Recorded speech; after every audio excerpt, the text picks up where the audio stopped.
Being alive is kind of messed up. Your mom busts into your dad's boyfriend, and then here you are, 31 years later, watching the active dismantling of America, forgetting to take your medication, and developing a crippling addiction to a fruity children's drink.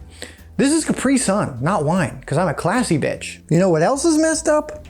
Open world games. I am a D1 hater of open world games. Wow, you took a checklist, slathered it in art direction, and called it a game. The innovation is staggering. I don't get dopamine hits from doing chores designed to pad out a story elongated for the sole purpose of hitting the prostates of the shareholders. I get the urge to Persona 3 myself.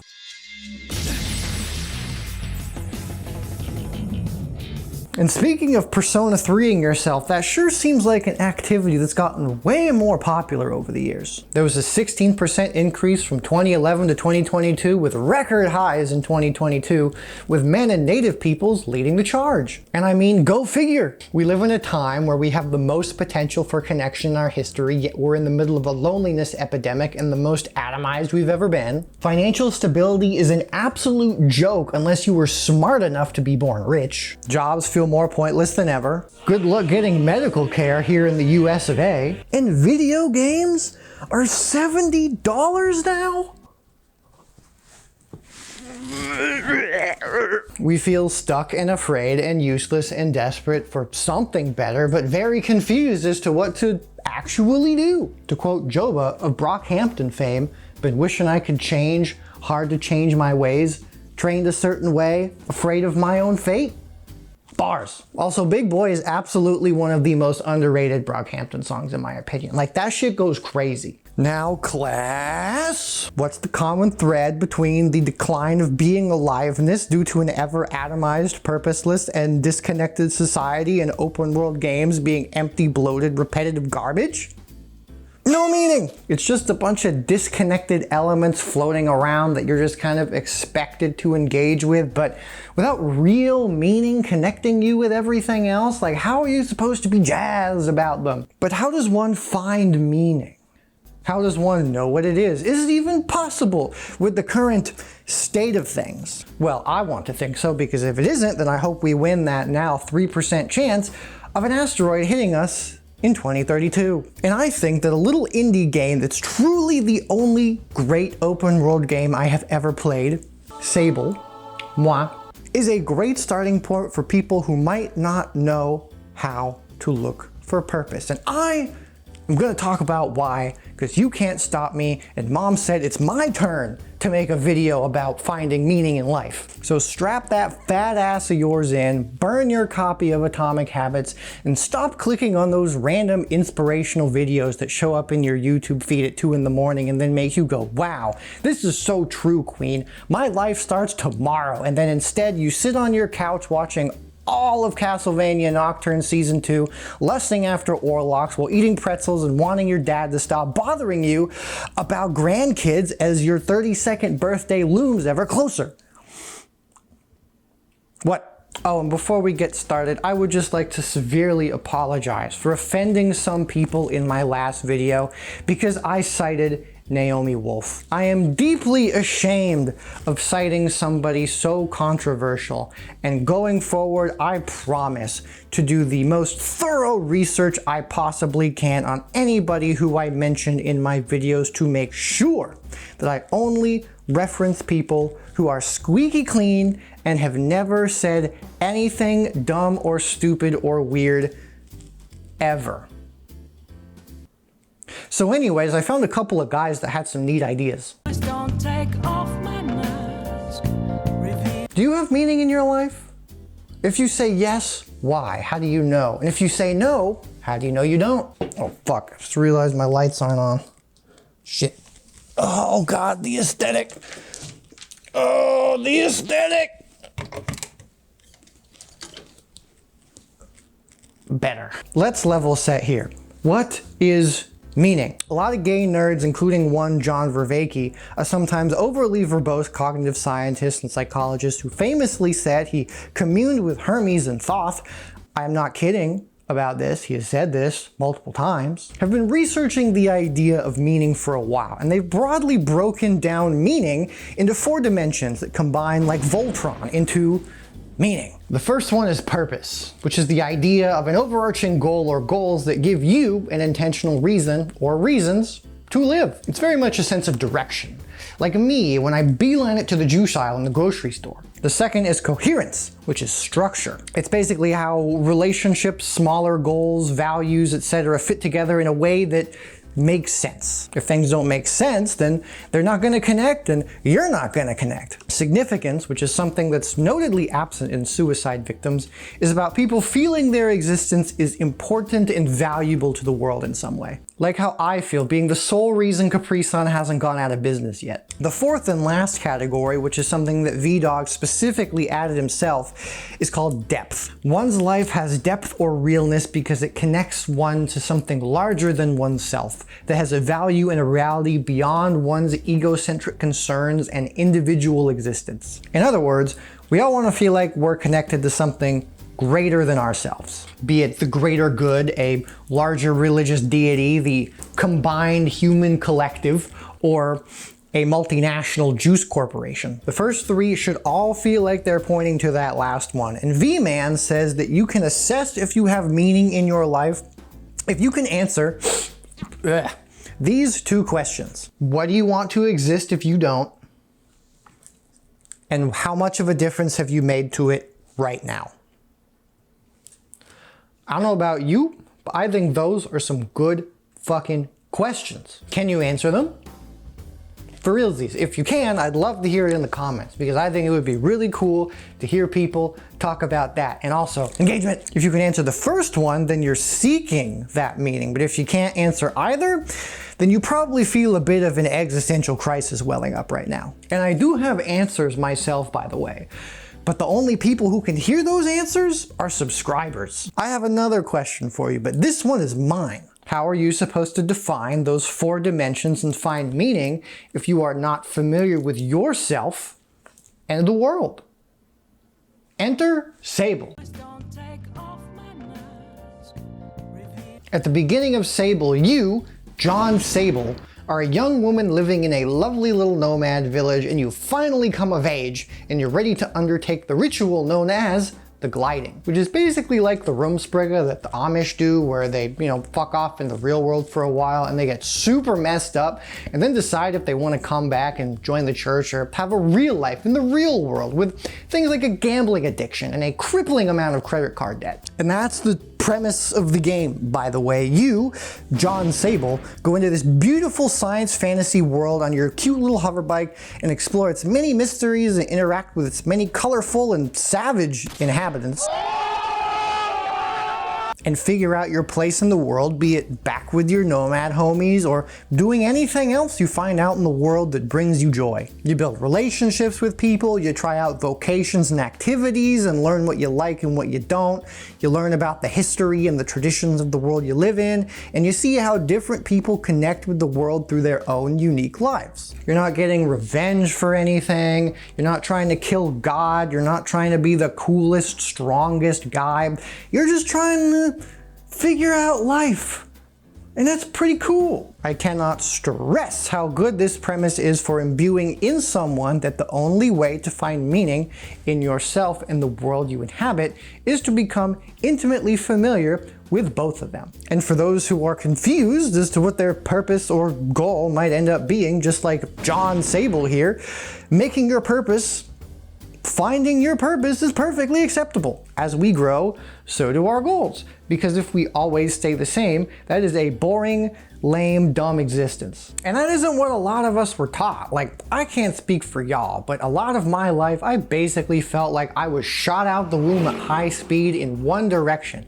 And that direction was to make fucking money. That was not a grind set joke. I legitimately felt like my own self-actualization was ignored for a lot of my life over the value placed on my ability to optimize accumulation. Man, I love capitalism. There is a large emphasis in many aspects of life about doing things that you think will be valuable to you. You don't want to waste your time, etc., etc., whatever. I get it. I'm very sympathetic to not want to feel like you're wasting your time doing something useless, like watching Mushoku Tensei. But I do think one thing that's important to keep in mind is your idea of present value is based purely on your past experiences and education. If those past experiences and education are decidedly narrow, then your present perception of value and meaning you use to make choices about goals for your future will also be narrow. Narrowness in goals after a certain point isn't necessarily a bad thing because you've probably filtered out a lot of garbage that you're not interested in,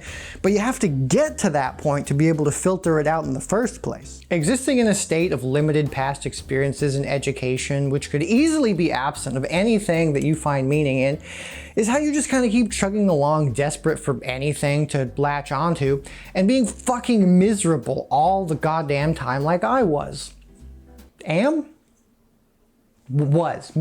Mostly was. We're also taught to think of failure as bad and not failure as an opportunity for growth. And fixing that association in your smooth little brain is so unbelievably important to be able to chase down the thick clapping cheeks of meaning that we're always running behind. You just gotta try stuff, balls to the wall, no fear at all. You just gotta say, to quote Bareface of Brockhampton fame, yeah.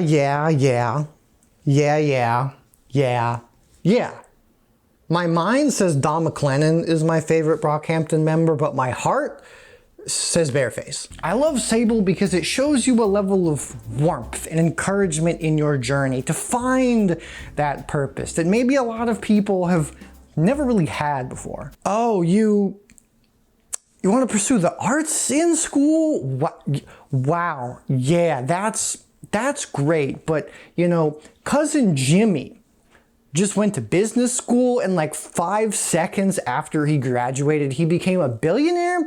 And for the last 3 years, his company has been awarded the most pollutioniest company in all of the world. So like, it's cool you want to do your little drawings, but just think about that. Starting with small goals like checking out whatever the heck is over there, making that first video, putting it all on red is an important step to figure out what you actually want to do and what path you want to go down, because you never know what might stick for you. To quote Don McLennan of Brockhampton fame, shit, divine intervention, move in stealth. Bars. Purpose in a lot of ways always feels kind of predefined for us with how society is organized and how we're taught to exist in the world. A lot of education we get kind of frames the world as this kind of abstract, separate thing from you, and that you should really only try to interact with it if you want something from it, and not treat it as a part of yourself and you as a part of it. It's this disconnect and isolation that I feel is a major part of why some people have a hard time filtering through so much information that they get in pursuit of said goal, or just kind of being alive in general. Because if you're constantly bombarded with information and that shit isn't coherent or has a structure, it ain't gonna make sense.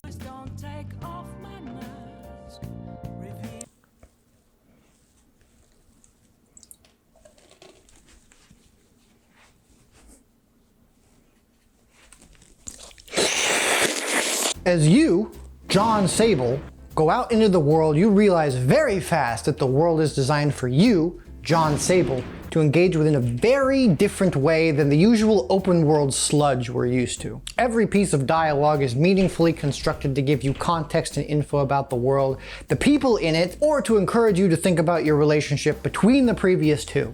Shout out Outer Wilds, it also does this perfectly. Check off the Outer Wilds reference on your Crimes New Roman bingo card, guys, gals, and non-binary pals. It's the same deal with the construction and navigation of the physical game world itself. Every single landmark is completely unique, and you aren't given very many map markers because the game is very uninterested in telling you how to play it and where to go next. You are very much encouraged to wander and explore out of self-affirming curiosity over simple simple mechanical repetition predicated on necessity. Obviously, there are quests that point you in various directions, but the meta-narrative makes it much more exciting and intimate to engage with them because the game is very intentional about making sure everything you do, be it exploring derelict ships to engaging with townsfolk, everything is connected in a way that makes sense and always gives you new context about previous things that you've seen, future stuff you could encounter, or present things you're dealing with right now to make everything you know make more sense. Coherence. A big aspect of coherence is pattern recognition, and yes, you are correct. That can slip very, very fast into conspiracy territory. But to quote Merlin of Brockhampton fame, I don't listen to what the blogs tell me. Yeah.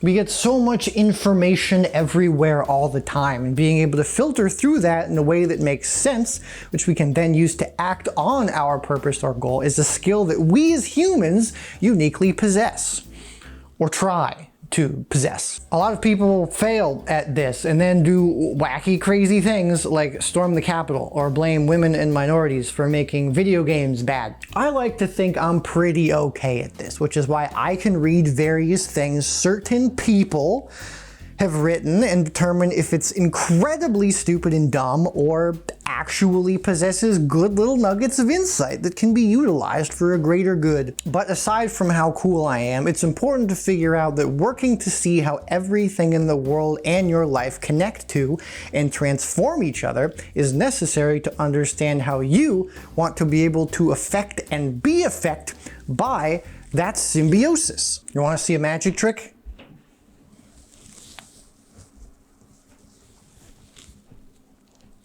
Sour Skittle.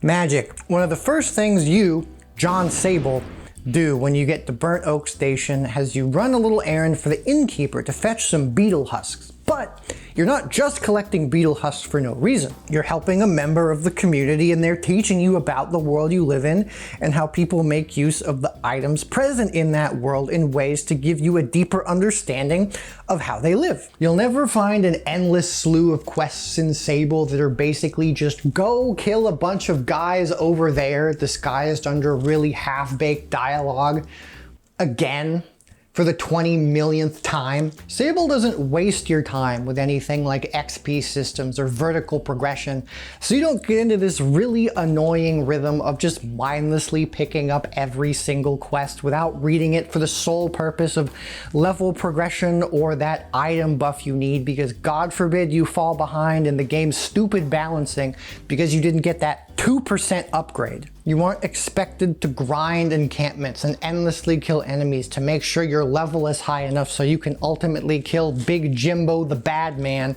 It understands that you, John Sable, developing intimacy with the world and how it's connected is necessary to making sense of how you want to smoothly slide into that web of coherence. Because remember, things do not automatically just have value or meaning. You cannot look at a thing and immediately know what's up with that bitch. Those traits are developed with how we interact with them, and the only way to learn that is to see how other people interact with them. It's not possible. God, my Jordan Peterson accent is fucking terrible. Hold on, let me just, 1 second. There we go. It is not possible to finally determine how or whether something is meaningful by observing the objective features of that thing. Value is not invariant, in contrast to objective reality. Furthermore, it is not possible to derive an ought from an is.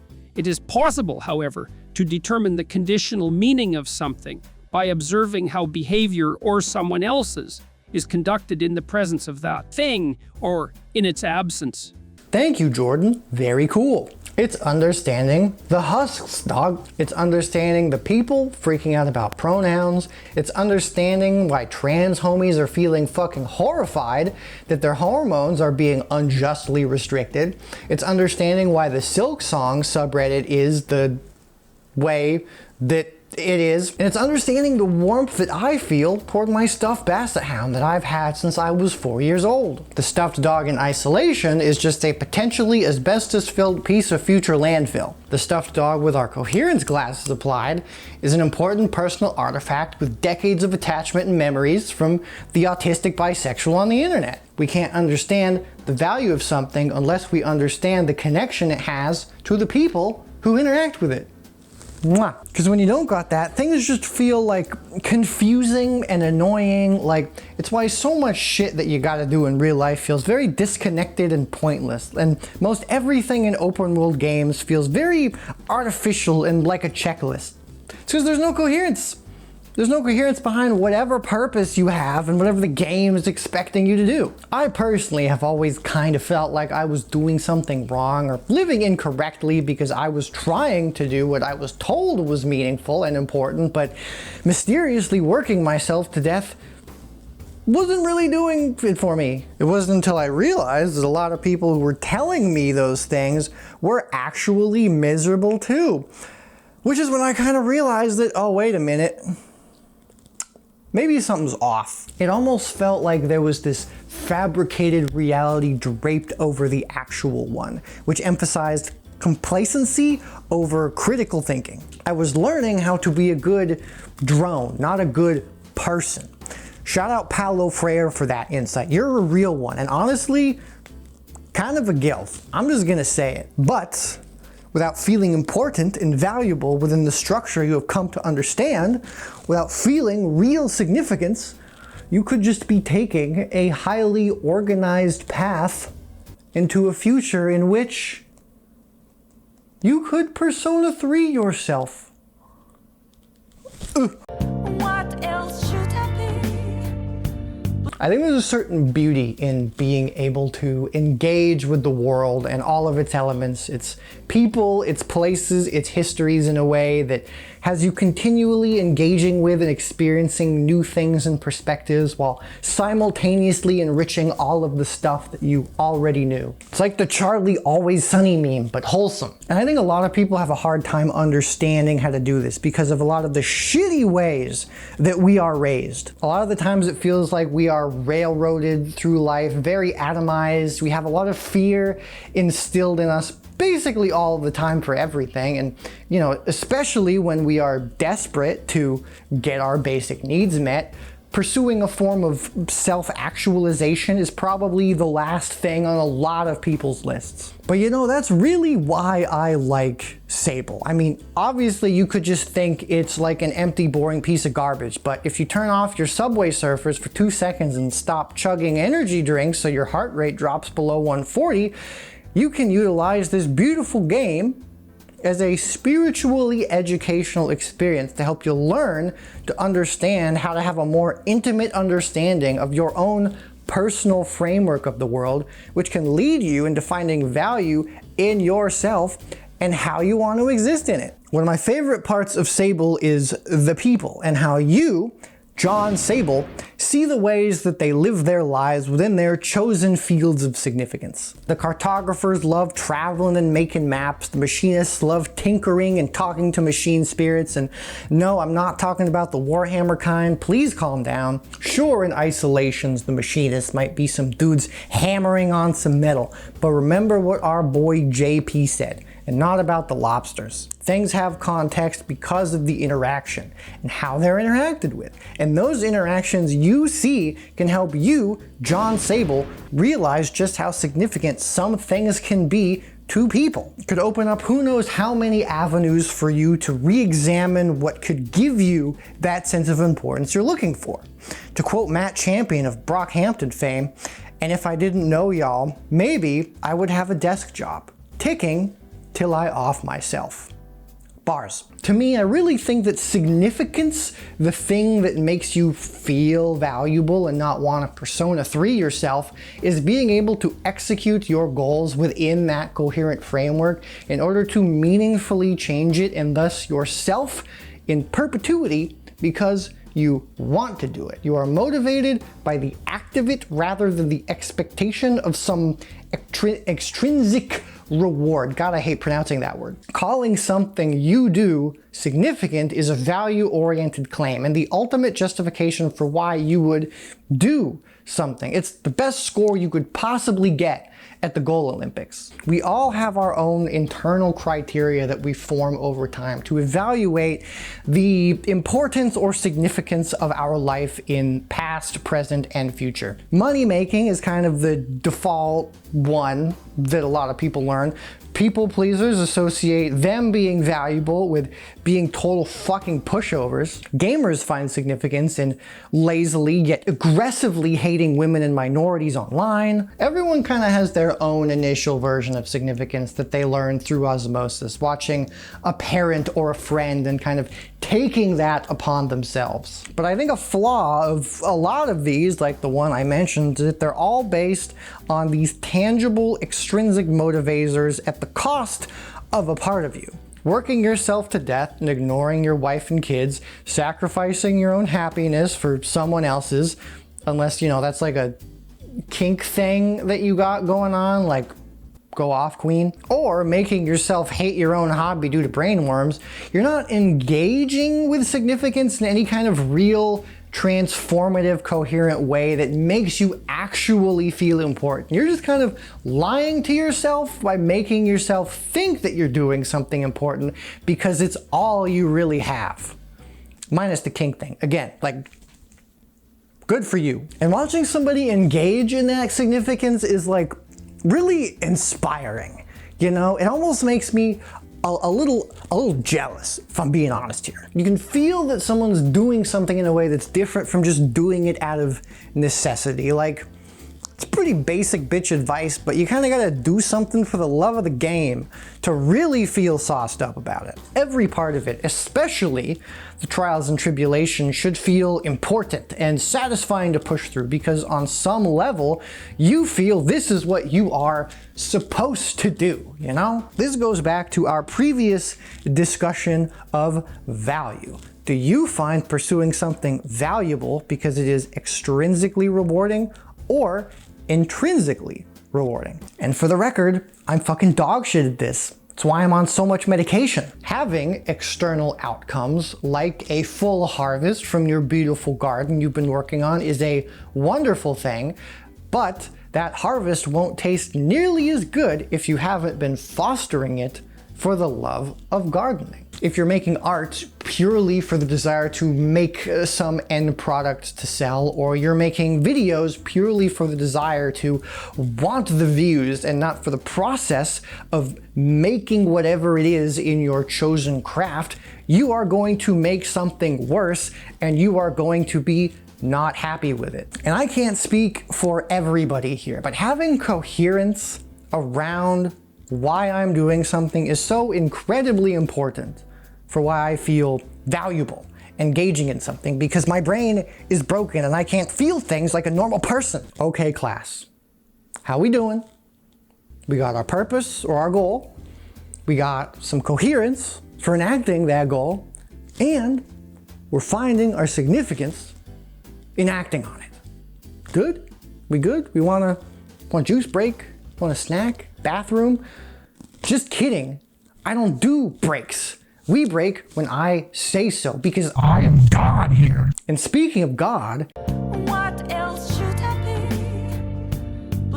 am I gonna keep waving this around or am I gonna cite it at some point? I don't know, you'll have to stick around to find out. One thing I think that might surprise some people about Sable is that it feels like a very spiritual world, despite its obviously futuristic trappings. There are temples and shrines that both have obvious and not obvious meanings as to their purposes, statues that resemble idols and representations of people that don't feel strictly historical but very mythological in a way. More like deities than dudes who might have actually existed, because I mean, look at this guy. The aura is insane. People like to speak in ways that treat elements of the world and activities that they engage in as not just something that bears significance to themselves, but is almost connected to something larger. Like the machinists speaking about their almost humanistic connection to technology. When you, John Sable, are talking to your machinist homie Sizzo at the beginning of the game about making your own little hover bike, she doesn't talk about it like you're constructing a vehicle. Something that is just this machine that you use for its utility of hauling your fat ass around the desert. The language she uses isn't something associated with just assembling a bike. Bikes are reborn from ruined ships.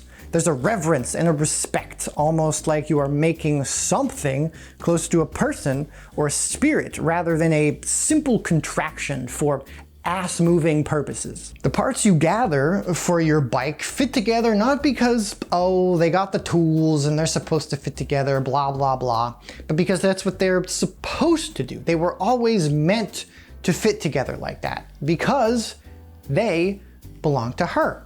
Because she's a she and she has a name that only those who can hear her can understand. Some people are probably gonna think that this is some gay hocus pocus type shit, but tell me, how many of you have ever named an object? A car, for example? I'm sure so many of you sluts have named your car something like Eugene or whatever. A stuffed animal? Perhaps so many.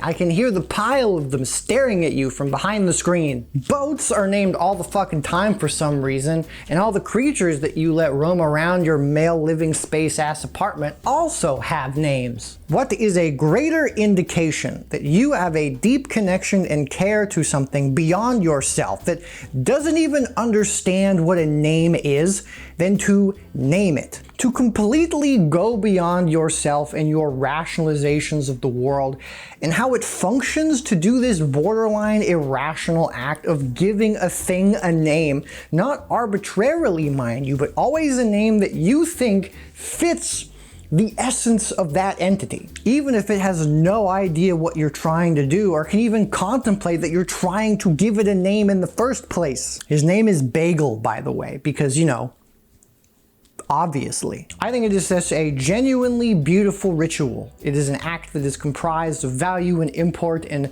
desire for connection beyond yourself and your preconceptions of reality, and makes such a perfect little example of what we call depth. Imagine doing that big, like with the world. I think a lot of people don't quite realize that they have the mental and spiritual tools to commune with the world through action in a deeper, more meaningful way like this, to make the whole beyond oneself type beat happen. But a lot of people can't let go of a certain kind of logic in a variety of situations, or have exceptionally toxic relationships to structures that encourage a kind of greater than thou, more self-exploratory kind of thinking. I am not a religious person. I do not believe in God or gods or any kind of higher power, but I do believe that there are things and forces that are simply beyond us, that we cannot and should not understand, because I've read enough science fiction and fantasy to know that when we go meddling, shit's bad.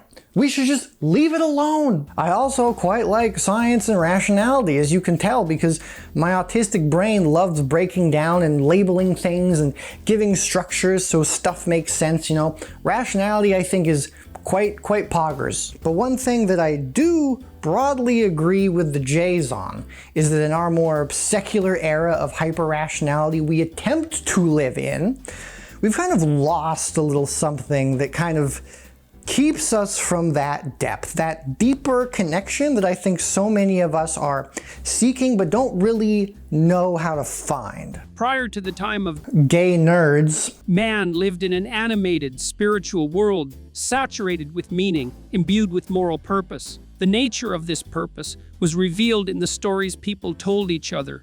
Stories about the structure of the cosmos and the place of man. But now we think empirically, at least we think empirically, and the spirits that once inhabited the universe have vanished. Yes, obviously a lot of this shit was leveraged by mostly shitty white people to control the world. Annoying atheists, I can hear you fucking typing from the past as I'm recording this, okay? Do not start with me, I do not fucking care. If you don't like religion and God so much, why are you doing so much here in the West that's descended from Judeo-Christian traditions, huh, you little wiener? What else should I be But we've kind of gotten to a point where like we don't see them as religiously coded. And that's not a bad thing, by the way. Like, I think that's great. You know, we can separate stuff and use them outside of that. Fantastic. But let's be honest here. Doing things because you rationally should isn't really satisfying. From a purely logic-oriented level, there isn't really anything to connect to. And I think therein kind of lies the problem. As much as I love science, and I do think that science is more faith-oriented than people want to believe. Like, you know, you start with a hypothesis, you just have an idea, and then you're like, yeah, let's try it. Like, that is an act of faith, straight up. Science, for me at least, has never been able to provide this intrinsic sense of belief or purpose. Again, we think in these structures of scientific and rational thought, yet it feels like we are motivated and act with these moral structures kind of minus the thing that gives a wider contextual value to those morals. That deeper meaning is missing in both of those halves. Basically, you have two wolves inside of you, and it kind of feels like both of them are on the verge of Persona 3ing themselves. We carry on as if our experience has meaning, as if our activities have transcendent value, but we are unable to justify this belief intellectually. We have become trapped by our own capacity for abstraction. It provides us with accurate descriptive information, but also undermines our belief in the utility and meaning of existence. Everybody, as I do, has their own unique opinions on religion and spirituality, but to me, I think they're really kind of the only consistent places that have rituals and practices to kind of consistently overcome this self-deception and foster insight that gives people places to actually engage with deeper understandings and meanings about ourselves, the world, things in it on a more personal and intimate way that science and rational thought just like can't. It's very much some real overcoming false realities for self-actualization type shit, you know? I feel like we just don't have a lot of those rituals kind of naturally embedded in our lives. And it's just so far from everyone's front of mind. Like, I mean, you really think your boss is gonna make a fucking, deep introspection hour at work? I mean, I hope so. That would make him a pretty sick boss. We gotta make those moments for ourselves, be it taking a little walk and being at one with nature, taking time out of the day to just have a little bit of meditation and try not to be angry about the swarm of fucking emails that you're trying to deal with from a shitty developer who keeps making mistakes on your goddamn website, to really taking the time to think about the meaning behind why you're making your hover bike and everything that goes into it. To just let go of any little details that we might grapple onto and really focus on the bigger picture, even in small ways, continually breaking and remaking our frame of reference, as a vervaeke puts it, to really feel like your purpose, your coherence that you engage with, and the significance that you feel all point to this deeper, more intimate, continually re-optimizing interaction with the universe at large, whatever that might be to you. To me, that is how I see depth. It is this ultimate feeling of connection built from action that is almost irrational, personal, and a beautiful declaration of value in how you are part of the world and how you want it to be part of you. You do not need a religious framework to do this. You just need a level of vulnerability that you really want to be something and to be part of something that goes beyond yourself, even if you have no fucking idea what that means. At the beginning, I said I would answer those two questions. What do you want to exist in life if you don't? And how much of a difference do you make to it right now? Remember, this section is for subscribers only, so if you're not a subscriber, sorry, you can't hear it. Bye-bye. Just kidding, you actually can. I'm just trying to use a funny bit to get you to subscribe. Haha. As for what I want to exist when I don't, I'm still kind of refining that, but right now, like, I just want brilliant, crazy, beautiful shit to exist. I want people to continually push and feel like they aren't restricted by algorithms or content expectations or even broader monetary incentives, to be able to make just insane, beautiful art that inspires people and makes them feel fulfilled in what they are creating. To know that that is something that is possible, that it can connect with people and create this sense of connection and intimacy through those creations that maybe they once thought weren't even fucking possible to even do. I want crazy fucking shit. If it's just pure raw personality from somebody, no filtering. I was gonna say except if there's like racism or something, but like,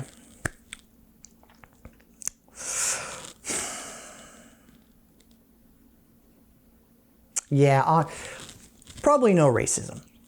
I like dubious art, but even I have a line. And then the second thing, what have I done about it right now? I've always been, as I said, railroaded, awkward, and unsure of myself.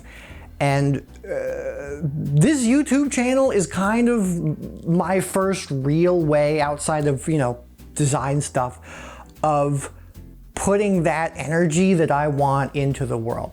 Let's be honest, my design stuff is meant for like corporations and shit. That isn't true. It's this real personal insanity that I'm flinging onto the internet, that I'm trying to instill in people, that they can do this. They can just fucking figure shit out and have people like it.